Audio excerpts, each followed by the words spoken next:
Welcome back to Education East, ladies and gentlemen. I'm sitting here with Robert Berard, who's currently the Director of Graduate Education at Mount Saint Vincent. But just before the break, you talked about how in 1980 you started working with teachers on educating teachers. That's right.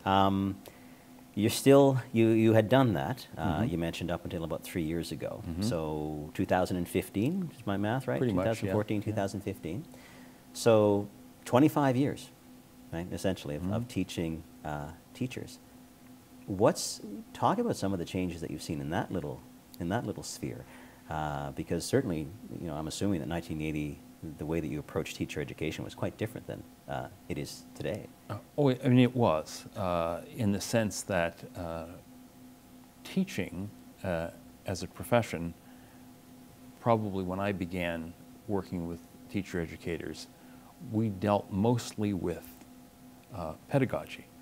We dealt mostly with teaching and how one teaches and what kinds of questions one asks about one's own teaching and so on. But for the most part still, teachers taught. I mean, they nurtured, they counseled, but it was all connected to who they were as teachers.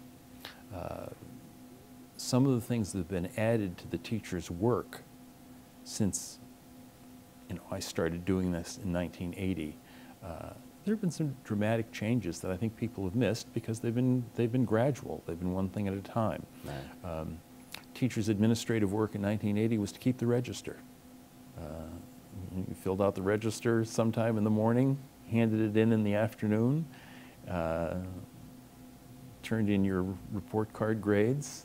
That was it. And so on.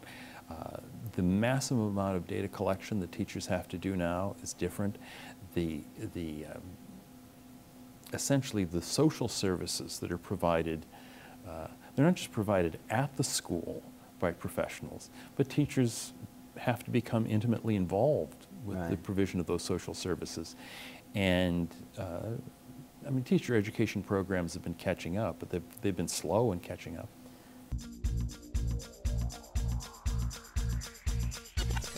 Thanks for watching this video. Eastlink TV is the home of community content. Make sure you don't miss any of it by clicking subscribe here.